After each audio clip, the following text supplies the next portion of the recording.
अस्सलाम वालेकुम नाज़रीन, आप देख रहे हैं प्रोग्राम रियल टॉक। मैं हूं आपके सामने सुबीहा बुखारी। कॉमेडी के बेताज बादशाह और अजीम फनकार उमर शरीफ आज इंतकाल कर गए और उनके इंतकाल की खबर आते ही हमने देखा कि पाकिस्तान एंटरटेनमेंट इंडस्ट्री समेत पूरे पाकिस्तान और सारी दुनिया में जहां जहां उनके चाहने वाले मौजूद हैं, एक सोग की फ़ज़ा कायम हो गई।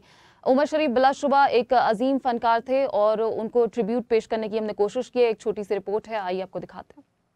खुदा की कसम, औरतें यार अभी जी बंद हुआ पाकिस्तान में, ढाड़े मार मार के रोई हैं, फोन किया एक दूसरे को, हेलो सुरैया, जी बंद हो। कराची के मशहूर इलाके लियाकताबाद में 19 अप्रैल 1955 को मोहम्मद उमर नामी बच्चे ने जन्म लिया।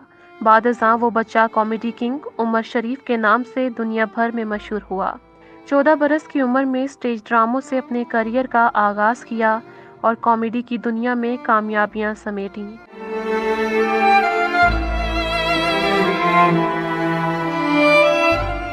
उमर शरीफ की बुनियादी वजह शोहरत मज़ाहिया स्टेज ड्रामे हैं। उन्होंने 1974 में स्टेज ड्रामों में काम का आगाज करने के बाद ड्रामे में इस्तेमाल होने वाला नाम उमर शरीफ रखा। बादशाह उमर शरीफ के नाम से दुनिया में अपनी पहचान बनाई। स्टेज ड्रामों के बेताज बादशाह 1980 में पहली बार ऑडियो केस्ट से अपने ड्रामे रिलीज किए, जो पाकिस्तान के साथ भारत में भी काफी मकबूल हुए। उमर शरीफ के मकबूल ड्रामों में 1989 में रिलीज होने वाला मशहूर मज़ाहिया ड्रामा बकरा किस्तों पर, मेरी भी तो ईद करा दे और दीगर शामिल हैं। अल्लाह भला करे हमारे मुल्क से जाने वाले लोगों का, जो इस किस्म का साग और दलिया पका के ले जाते हैं, जिसको सूंघने से उनके कुत्तों की नाकें बंद हो गई। उमर शरीफ ने अक्टूबर 2009 में अपने late night talk show the Sharif show शुरू किया। भारत का मकबूल तरीन programme the great Indian laughter challenge सरे फहरिस्त है। कॉमेडी किंग अदाकारी की दुनिया में शोहरत हासिल करने के बावजूद इंसानियत के जज्बे से सरशार थे, जिसके बायस इन्होंने 2006 में उमर शरीफ वेलफेयर ट्रस्ट कायम की। उमर शरीफ ने सन 1992 में मिस्टर 420 में बेहतरीन अदाकारी और हिदायतकारी करने पर नेशनल अवार्ड हासिल किया। कॉमेडी किंग ने अपनी जिंदगी में 10 निगारा अवार्ड अपने नाम किए और उमर शरीफ वाहिद अदाकार हैं जिन्होंने एक ही साल में 4 मरतबा निगारा अवार्ड हासिल किया। आपको हुकूमत पाकिस्तान की जानिब से तमगा इम्तियाज से भी नवाजा जा चुका है। भारत के मशहूर मज़ाहिया अदाकार जॉनी लीवर और राजू श्रीवास्तव से the God of Asian comedy का लक़ब पाया।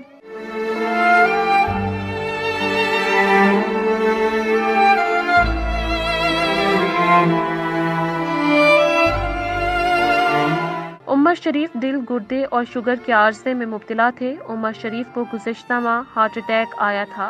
तबीयत में बेहतरी आने पर उन्हें घर ले जाया गया, ताहम एक हफ्ता कबल दोबारा तबीयत बिगड़ने पर हॉस्पिटल में मुंतकिल कर दिया गया। हार्ट अटैक की वजह से उनकी नाली लीक हो गई, जिसके लिए मटीरियल वार्ड क्लिपिंग करवाना थी। उमर शरीफ को इलाज के लिए अमेरिका ले जाया जा रहा था कि रास्ते में जर्मनी में स्टॉप ओवर के दौरान नमूनिया के बायस उनकी सेहत बिगड़ गई और उन्हें मकामी हॉस्पिटल में दाखिल किया गया, जबकि इस मौका पर एयर एम्बुलेंस में भी खराबी के बायस उन्हें मुतबादिल तैयारे के जरिए अमेरिका ले जाने के इंतजामात भी किए गए। सेहत बेहतर होने तक का इंतजार किया जाने लगा, लेकिन उमर शरीफ की सेहत न संभली और लोगों के चेहरों पर मुस्कुराहट बिखेरने वाला खालिक हकीकी से जा मिला। उमर शरीफ तो इस दुनिया से चले गए, मगर उनका नाम, काम और लेगेसी बाकी रह गई है, जिसकी वजह से उन्हें हमेशा याद रखा जाएगा और उनकी खिदमत का हमेशा एतराफ़ किया जाएगा।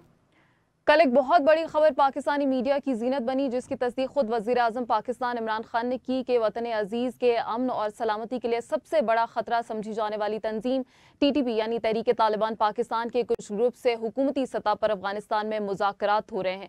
ये भी वज़ीर आज़म की जानिब से तस्दीक की गई है कि अफगानिस्तान में अफगान तालिबान का नया सेटअप इन मुज़ाकरात में मदद फराहम कर रहा है। वज़ीर आज़म पाकिस्तान इमरान खान जब हुकूमत में नहीं थे, तब से उनके बयानात से ये जाहिर होता रहा है कि वो जंगो जदल पर यकीन नहीं रखते, बल्कि मामलात को मुज़ाकरात की मेज़ पर हल करने को ज़्यादा तरजीह देते हैं। और कल जो वज़ीर आज़म का तुर्क TV को दिया गया इंटरव्यू सामने आया, उसमें भी उन्होंने अपनी बात को दोहराते हुए कहा कि मैं फौजी हल पर यकीन नहीं रखता और अगर तहरीक तालिबान के ग्रुप्स हथियार डाल दें तो उनके लिए आम माफ़ी है।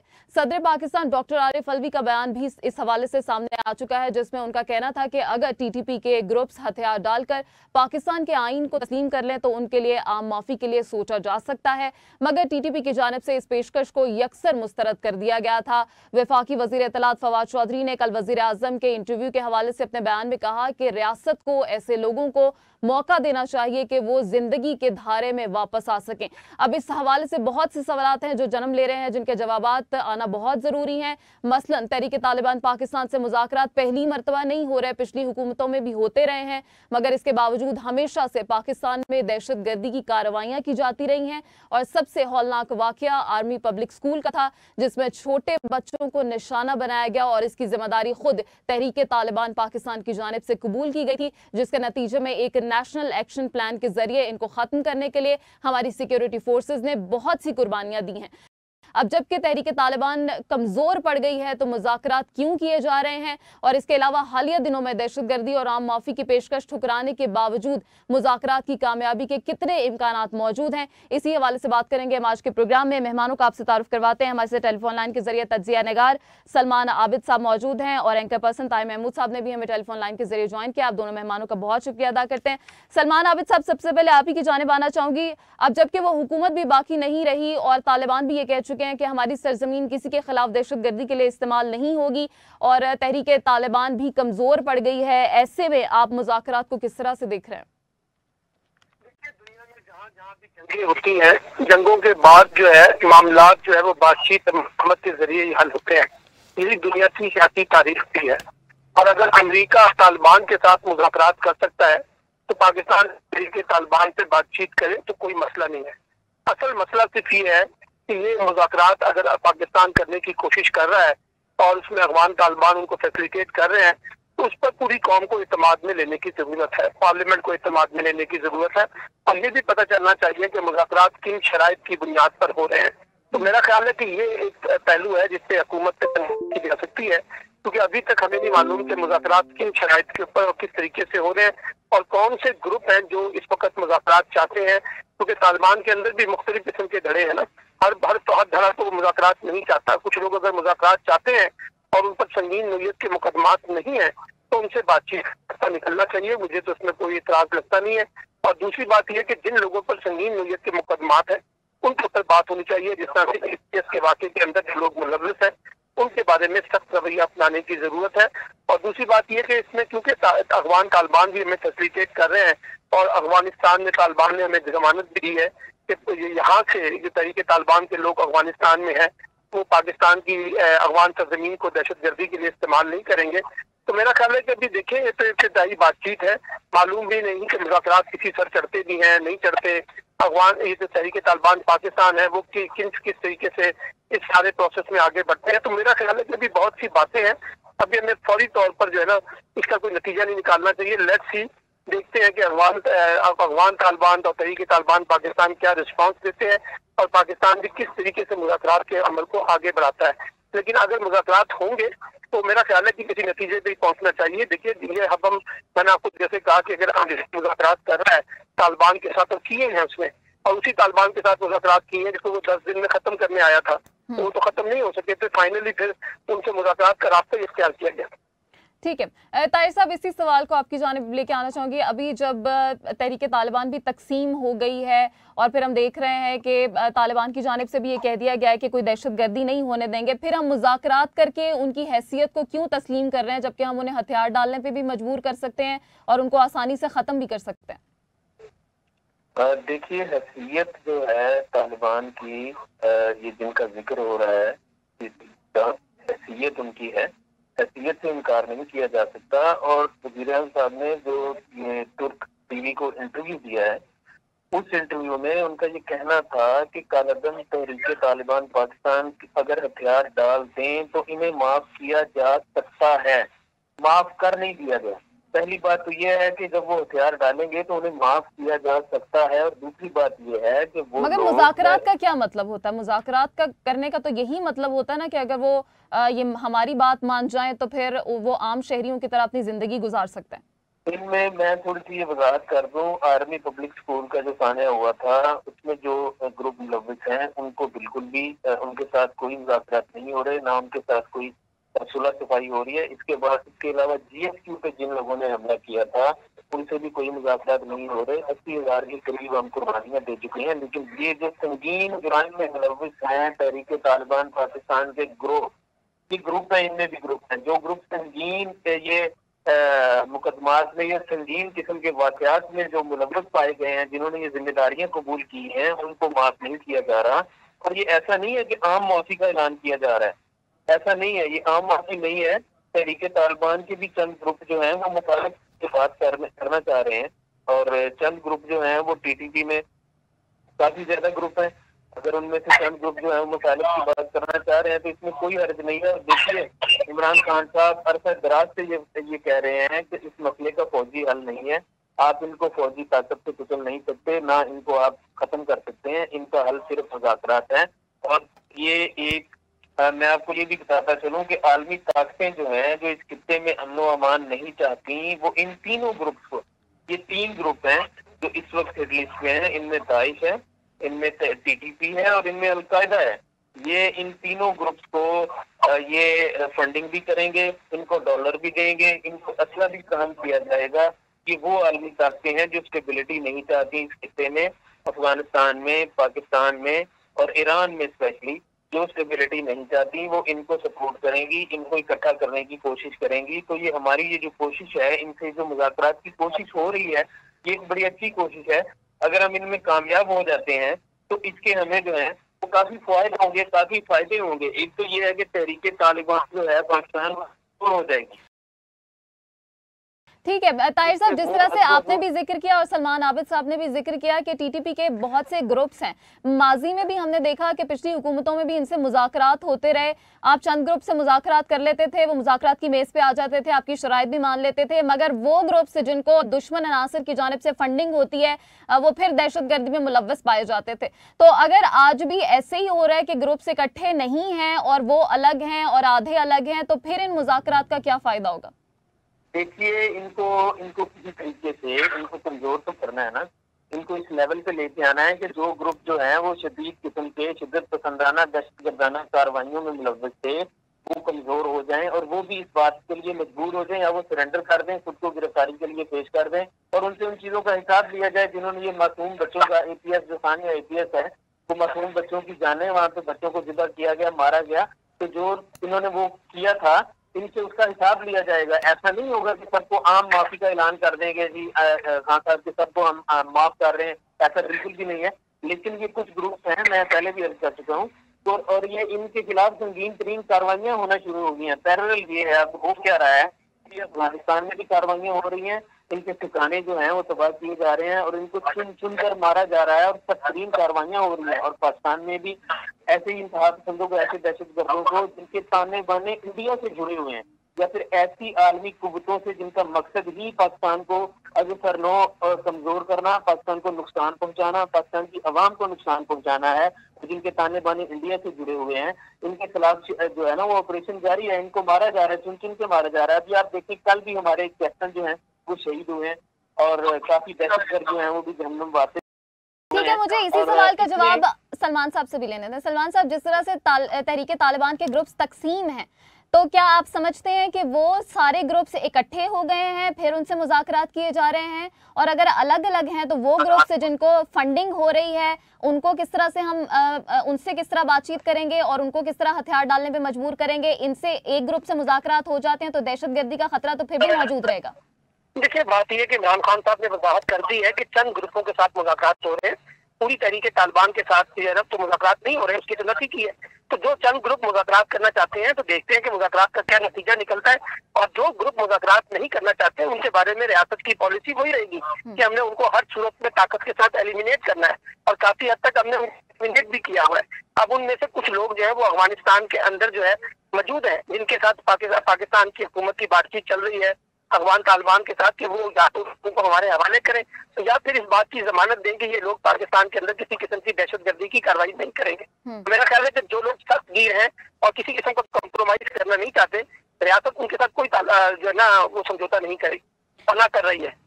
सलमान साहब, अब जिस तरह से कहा गया है कि अगर इनको कौमी धारे में लाना चाहिए, फिर ये भी कहा जा रहा है कि आम माफ़ी के लिए सोचा जाएगा, इनको माफ़ कर भी दिया जाएगा अगर मुज़ाकरात कामयाब हो जाते हैं। आप ये समझते हैं कि कौमी सतह पे, हुकूमती सतह पे वो अफराद जो पाकिस्तान में इंतशार फैलाते रहे, मासूम जानों के ज़िया में मुलव्विस रहे और किस तरह दहशतगर्दी करते रहे, उनको ऐसे अफराद किसी माफ़ी के मुस्तहिक होते हैं?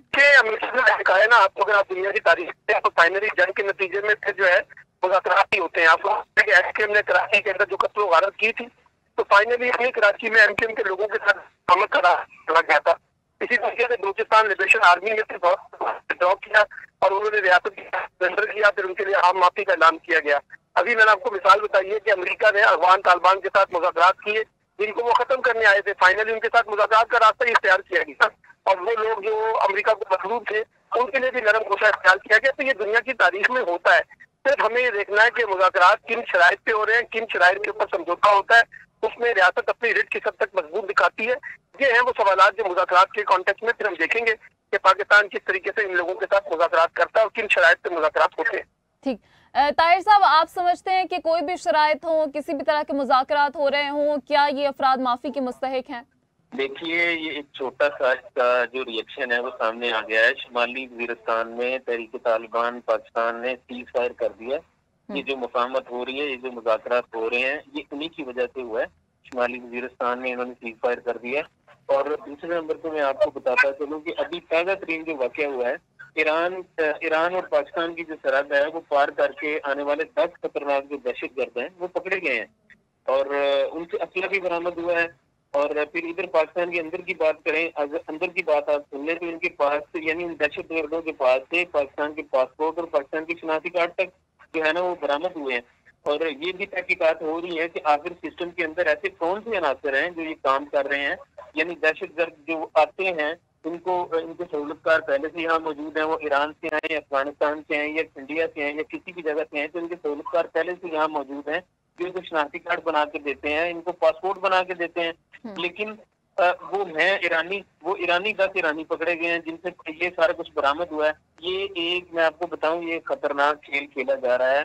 इसलिए ये सिलसिला पाकिस्तान ने मुज़ाकरात का शुरू किया है और अफगानिस्तान के अंदर भी ये काम शुरू है, पाकिस्तान में भी काम शुरू है। अफगान तालिबान और पाकिस्तान आपस में एक दूसरे के साथ राब्ते में और आला तरीन क़यादतें और लिस्टें जो हैं वो भी एक दूसरे के साथ शेयर की जा रही हैं और अफगान तालिबान इसमें मुआवनत कर रहे हैं।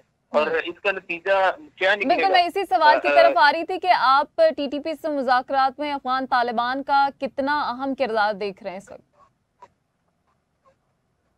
जी तालिबान देखें, जी देखें, वो उनके साथ राब्ते में है और अगर ये मुज़ाकरात होते हैं तो मैंने पहले भी अर्ज किया है कि इसके फायदे होंगे। एक तो तहरीक टीटीपी कमजोर होगी, उसमें दरारें पड़ेंगी और दूसरा ये है कि वो एलिमेंट कमजोर होगा जो पाकिस्तान को मानता है, ना पाकिस्तान की जुग्राफियाई हदूद को मानता है और ना आईने पाकिस्तान को मानता है, और वो एलिमेंट दुश्मन के हाथों में खेल रहा है तो वो कमजोर होगा। इस तरह से ये स्ट्रेटजी अपनाई गई है, ये तरीकाकार अपनाया गया है कि अगर उनसे हमारे मुज़ाकरात होते हैं तो वो अंदरूनी तौर पर कमजोर होंगे और इस तरह हम उन पर काबू पा लेंगे। देखिए, मसाइल जो होते हैं, जंग के बाद हमेशा मुज़ाकरात होते हैं या जंग से पहले मुज़ाकरात होते हैं, दो ही तरीके हैं, या आप मुज़ाकरात कर लें या आप दुश्मन को कुचल दें। तो जब आप मुज़ाकरात की मेज पे बैठते हैं आके तो बहुत सी चीजें, बहुत से ऐसे मसले मसाइल होते हैं जिनके हल निकल आते हैं। जैसा कि अभी प्रोग्राम के स्टार्ट से ही बात हो रही है कि अमेरिका जो तालिबान को खत्म करने आया था अफगानिस्तान में, वो भी 20 साल के बाद उनसे मुज़ाकरात करके और तकरीबन 83 अरब डॉलर के जंगी हथियार साजो सामान छोड़ के उसको भागना पड़ा अफगानिस्तान से एट द एंड। लेकिन हुआ क्या हुआ ये कि उनसे भी मुज़ाकरात करने पड़े और मुज़ाकरात करके उनकी सरजमीन को खाली करके उन्हें जाना पड़ा। इसके अलावा कोई हल नहीं है, इसके अलावा कोई नहीं, कुछ भी नहीं कह सकता। आप ही देखें, ज़रबे अज़ब ऑपरेशन शुरू हुआ और उसके बाद रद्दुल फसाद शुरू हुआ, ये इन्हीं के खिलाफ था और इसमें हमने काफी कीमती जानें जो हैं वो भी गंवाई हैं, कीमती जानें दी हैं। और ये जो 2 ऑपरेशन हुए, इन ऑपरेशन की वजह से इस मुल्क में काफी जो है वो अमन व अमान कायम हुआ है। लेकिन नहीं कह सकते कि ये बिल्कुल खत्म हो गए हैं। ये खत्म बिल्कुल भी नहीं हुए, लेकिन इनको किसी न किसी तरीके से इनको ठीक है, आखिरकार हल जो है वो मुज़ाकराती होता है। सलमान साहब, आप समझते हैं कि ये एक स्ट्रेटजी का हिस्सा था कि पहले अफगान तालिबान अपने सेटअप का ऐलान कर दें, बाकायदा हुकूमत बना लें, तो फिर हम टीटीपी और पाकिस्तान के दरमियान इनको सालिस के तौर पे लेके आएंगे, जिस तरह से पाकिस्तान ने किरदार अदा किया तालिबान और अमेरिका के दरमियान सालिसी का? नहीं, देखिए बुनियादी तौर पर मैंने कहा कि पहले जब तक ये मुज़ाकराती अमल सामने नहीं आएगा और अंदाजा नहीं होगा कि मुज़ाकरात किन शराइत पर, किन बुनियाद पर होते हैं और उसका नतीजा क्या निकलता है, उसी के बाद ही ये तय होगा ना कि तालिबान के साथ आगे किस तरह से मामला चलेंगे। मगर फिर भी आप अफगान तालिबान का इन मुज़ाकरात में क्या किरदार देख रहे हैं और कितनी अहमियत देख रहे हैं? अफगान तालिबान बुनियादी तौर पर कोशिश करेंगे ना कि इनको बुनियादी तौर पर एक पाकिस्तानी फ्रेमवर्क में लाएं और उनके लिए इस बात की जमानत लें कि वो मुस्तकबिल में पाकिस्तान के अंदर ना कोई दहशतगर्दी करेंगे, अपने आप को स्टेट के सामने सरेंडर करेंगे और स्टेट में सरेंडर करने के बाद ये तरीके तालिबान पाकिस्तान से अपने आप को लाताल्लुकी का ऐलान करेंगे, तभी तो ये बातचीत चल सकेगी ना, मगर तो बात नहीं चल सकेगी। तो इसलिए इस वक्त पाकिस्तान अगर अफगान तालिबान की मदद ले रहा है और अफगान तालिबान भी हमारी मदद कर रहे हैं, तो मैंने कहा कि इसकी अच्छी बात है, देखना पड़ेगा कि इसका अमली नतीजा किस शक्ल में निकल के सामने आता है। ठीक है, मगर ये भी बताइए कि ऑपोजिशन जमातें इस वक्त बहुत ज्यादा एतराज कर रही हैं कि हमें एतमाद में नहीं लिया गया। आप नहीं समझते कि इस वक्त हमें एक कौमी सलामती कमेटी का इजलास बुलाना चाहिए था और सबको एतमाद में लेके फिर इस तरह के किसी मुज़ाकरात की तरफ हम जाते? देखिए, पहली बात तो ये कि अपोजिशन ने मैं ना मानू की रट लगानी होती है। उन्होंने हमेशा से जो बात हुकूमत करेगी उसकी मुखालफत में जाना, ये कोई नई बात नहीं है। पहली दूसरी बात है कि आप सही कह रही हैं, मैंने तो पहले कहा है कि सबको इत्तेफाक में ले लें, एक कौमी सलामती कमेटी का इजलास बुला लें, उसमें जितनी पार्लिमानी जमातों के हेड है उनके सामने भी ये बात रखें, उनको बताएं कि हमसे जो मुज़ाकरात हो रहे हैं उसकी नोयत क्या होगी और रियासत इस पर कोई कमजोरी नहीं दिखाएगी, अपना एजेंडा वाज़ा कर दें और वहां से इत्तेफाक राय लें। इसमें कोई शक नहीं है, लेना चाहिए, सबको इत्तेमाद में लेना चाहिए। ताहिर साहब, आप क्या समझते हैं कि हुकूमत को पहले ऑपोजिशन जमातों को एतमाद में लेना चाहिए था? जाहिर है एक नेशनल इशू है और इसके ऊपर भी आप ऑपोजिशन को दीवार से लगा देंगे, तो क्या ये मुनासिब है?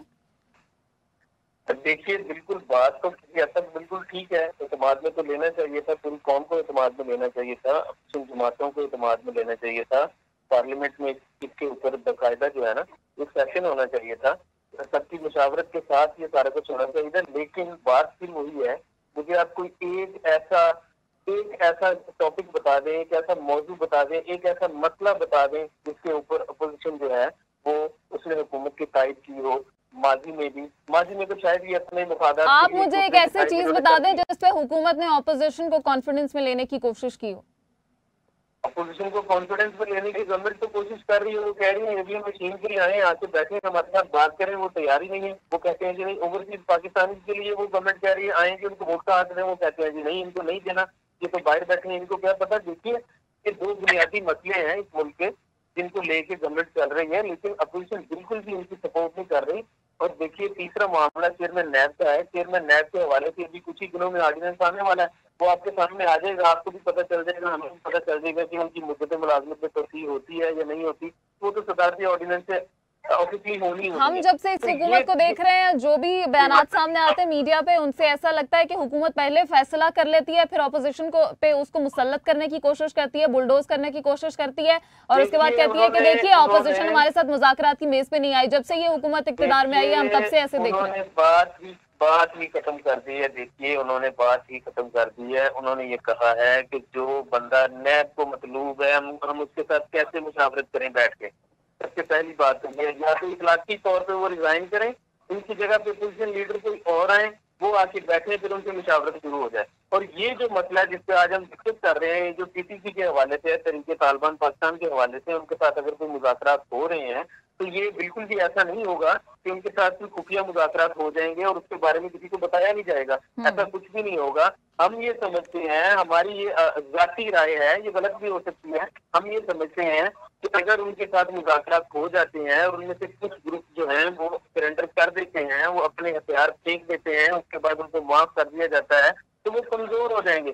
चाहे वो दाइश से ताल्लुक रखते हैं या टीटीपी है या अलकायदा है, जो भी है, उनसे मुज़ाकरात हो रहे हैं, तो वो अगर सरेंडर करते हैं तो कमजोर होंगे। जब वो कमजोर होंगे तो फिर वो दूसरे जो है वो भी सरेंडर करेंगे और उनमें से उन लोगों को पॉइंट आउट किया जाएगा जिन्होंने मासूम बच्चों का कत्लेआम किया। ठीक है, आप समझते हैं कि अब हुकूमत ऑपोजिशन को एक साथ कोई तरतीब दिया जाएगा, कोई प्लान इकट्ठा करके सबको मिला के, या फिर आप समझते हैं कि इंटरव्यूज के जरिए ही सबको पता चला करेगा?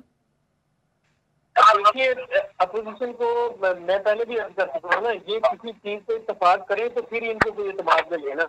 ये तो किसी चीज पे इत्तेफाक कर ही नहीं रहे। इन्होंने तो वही बात है, ये मैं ना मानने वाली रट जो है, ये पहले भी जिक्र हुआ है इस बात का कि हम नहीं मानते इस चीज को। उन्होंने तो हर चीज में कीड़े निकालने हैं। वो तो कहते हैं कि ये तो क्या ऑपोजिशन को सिर्फ इसलिए बात बताई जाती है कि वो आपसे इत्तेफाक करें? क्योंकि ऑपोजिशन का तो, जब वजीर आजम खुद ऑपोजिशन में थे तो वो कहते थे कि ऑपोजिशन का काम ही मुखालिफत करना होता है। इनको पता ही नहीं ऑपोजिशन क्या होती है, ऑपोजिशन नाम ही मुखालिफत का है। टिकट जो वो रेडी है, आज इनको परमिशन मिल जाए, आज इनको इजाजत मिल जाए तो ये देखिए ये फ्लाइट टेक ऑफ कैसे होती है।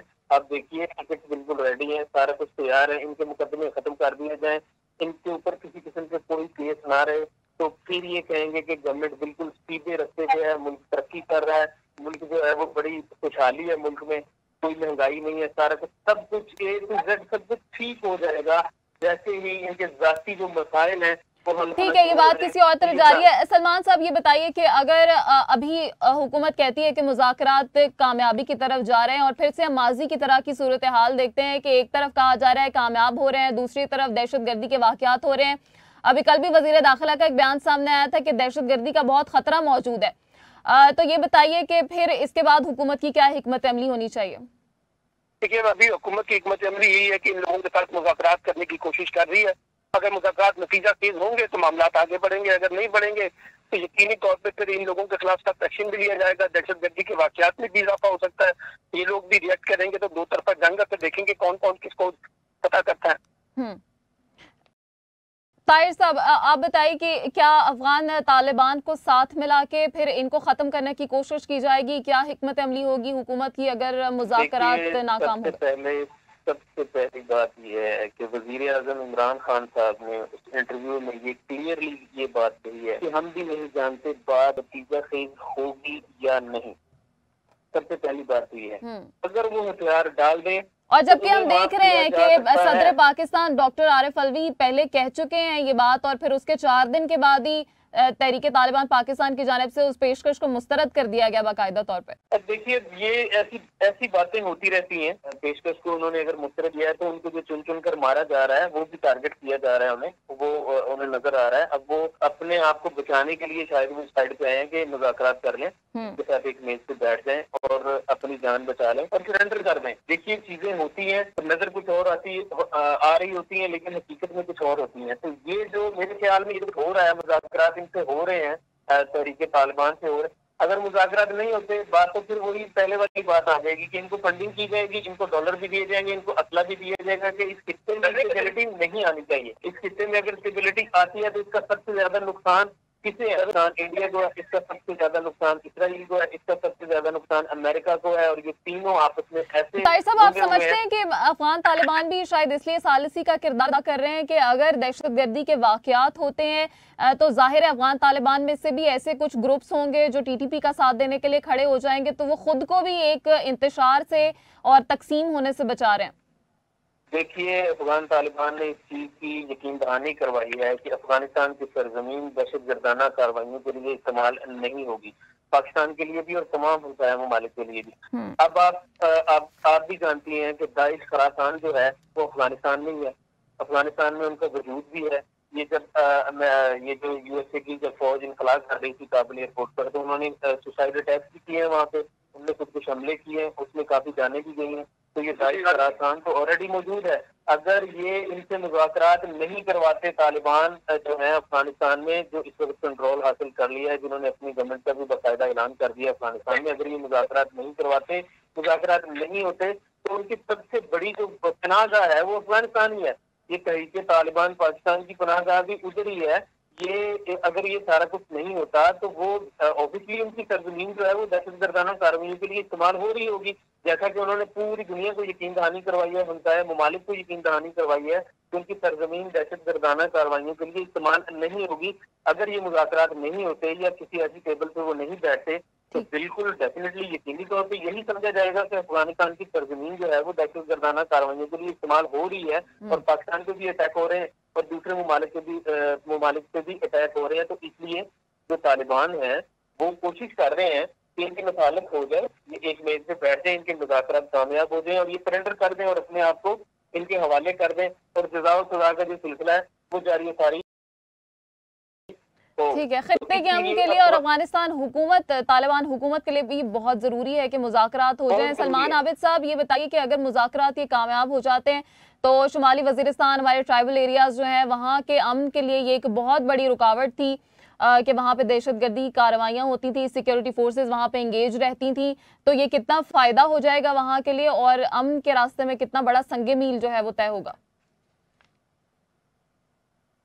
जी सलमान आबिद साहब। ठीक है, ताहिर साहब आपको आवाज आ रही है? जी जी आ रही है आवाज, आपकी आ रही है। सलमान आबिद साहब से हमारा शायद राबिता मुनक़ता हो गया। ताहिर साहब, आप क्या समझते हैं कि कितना बड़ा अमन की राह में ये संगे मील होगा जो इन मुज़ाकरात के जरिए तय होगा?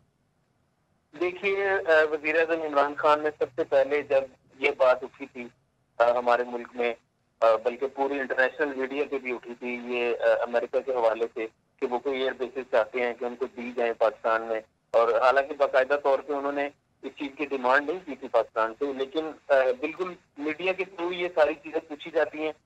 जाहिर सी बात है, उसको वो जो एंकर आया था उसको वो सवाल लिख के दिया गया होगा कि आप ये पूछें, उनका रद्द-ए-अमल हम देखेंगे कि ये क्या कहते हैं, उसके बाद इनसे हम डिमांड करेंगे। तो उनसे जब ये पूछा गया वज़ीर-ए-आज़म साहब से, तो उन्होंने कहा एब्सोल्युटली नॉट, हम अमन में सबके साथ हैं। अगर इस खित्ते में कोई अमन के लिए कोई भी काम करेगा तो हम उसके साथ हैं, हम जंग में किसी का साथ नहीं देंगे। तो ये बात तो क्लियर हो गई कि हम जंग में किसी का साथ नहीं देंगे। हम अमन के लिए, अमन में अगर कोई हमें चाहेगा कि अमन के लिए हमें इस्तेमाल करे तो हम हाजिर हैं, हम उसके साथ किसी हद तक जाने के लिए तैयार हैं। तो ये भी एक उसी सिलसिले की एक कड़ी है। हम तो चाहते हैं कि खित्ते में अमन हो, स्टेबिलिटी आए, इस्तेकाम आए। और जो मुल्क है, देखिए आप अपने मुल्क की हालत देखिए, इसी से रिलेटेड चीजें हैं। जब बातों से बातें निकल के आगे जाती हैं, महंगाई की हद तक पहुंच गई है, बेरोजगारी है, लोगों को अदम एतमाद की फजा है इस मुल्क में, लोगों को पता नहीं है कि करना क्या है और हो क्या रहा है और होना क्या है, और इसी वजह से ये सारी चीजें हो रही हैं। तो अमन जो है वो बहुत जरूरी है। अगर इस मुल्क में, इस खित्ते में अमन होता है तो उसका फायदा, सबसे ज्यादा फायदा उसका पाकिस्तान को होगा, चाइना को होगा, और ये दहशतगर्दी का खतरा चाइना को भी उतना ही है जितना पाकिस्तान को है, और अफगानिस्तान को भी उतना ही है, ईरान को भी उतना ही है। ये तो जो आलमी ताकतें हैं जो फंडिंग करने के मूड में हैं, अभी असला प्रोवाइड करने के मूड में है, वो तो ये चाहते हैं कि इस खित्ते में अमन बिल्कुल भी ना हो, हमारा असला जो है वो भी जाता रहे, हमारा असला भी बिकता रहे। और आप क्या समझते हैं, अमेरिका तो सबसे बड़ा दहशतगर्दी हुई है, अरबों खरबों डॉलर का असला जो है वो उसने बेच दिया, और ये पता नहीं कितने मुल्कों को जंग में झोंक दिया उसने, यूएसए ने, और सिर्फ अपना असला बेचने के लिए। तो गुजारिश ये है कि हम अमन चाहते हैं। देखें, वो मुज़ाकरात से अमन हमेशा होता ही मुज़ाकरात से, जंग से अमन नहीं होता। तो ये मुज़ाकरात हो रहे हैं और हम उम्मीद करते हैं कि ये नतीजा खेज साबित हो। जैसा कि वज़ीर-ए-आज़म साहब ने भी अपने इंटरव्यू में यही फरमाया है कि हम नहीं जानते कि ये नतीजा खेज होंगे या नहीं होंगे। अगर वो सरेंडर करते हैं तो बाकी बातें उसके बाद की हैं। और जहाँ तक बात रही, फिर वही बात है, वो जो ग्रुप्स हैं उनमें भी धड़े बने हुए हैं, जो ग्रुप्स हैं, जो डिवाइड है, जो तकसीम है, उनमें से अगर कुछ ग्रुप जो हैं वो इस चीज से आमादा हो जाते हैं तो डेफिनेटली दूसरे जो है वो कहेंगे हमारे साथी तो सरेंडर कर गए हैं, अब हम अकेले रह गए हैं, तो हम क्या करें, हमारी ताकत जो है ना वो कम हो गई है। तो इसलिए ये चीज बहुत जरूरी है कि इनसे मुज़ाकरात किए जाएं और इनको सरेंडर करने पे मजबूर किया जाए। अफगान तालिबान भी यही चाहते हैं कि खित्ते में हम लोग, उन्होंने देखिए जैसे ही उन्होंने कंट्रोल संभालना है, उन्होंने किसी को मजबूर नहीं किया। जो कुछ कर रहा है वो, हाँ, उन्होंने कुछ शरी जो पाबंदियां हैं वो उनको आगे लेके आए। बहुत जरूरी है कि खित्ते में अमन आ सके और हमारे ट्राइबल एरियाज जो हमेशा से दहशतगर्दी का शिकार होते रहे और कौमी धारे से भी इसलिए अलग होकर रह गए, तरक्की की राह में एक रुकावट बन गई ये दहशतगर्दी। और अगर ये मुज़ाकरात कामयाब हो जाते हैं तो ये एक बहुत बड़ा संग मील होगा, तरक्की की राहें खुलेंगी और टूरिज्म जिसके फ़रोग के लिए ये हुकूमत कोशिशें कर रही है उनका रास्ता भी खुलेगा। इसलिए उम्मीद की जाती है कि ये मुज़ाकरात कामयाब हो जाए। प्रोग्राम का वक्त खत्म हो गया। हमारे साथ एंकर पर्सन ताहिर महमूद साहब टेलीफोन लाइन के जरिए मौजूद थे, तज्जिया निगार सलमान आबिद साहब भी हमारे साथ मौजूद थे। आप दोनों मेहमानों का शुक्रिया अदा करते हैं। प्रोग्राम आपने देखा, फीडबैक हमें जरूर दीजिएगा। इजाजत दीजिए, अल्लाह हाफ़िज़।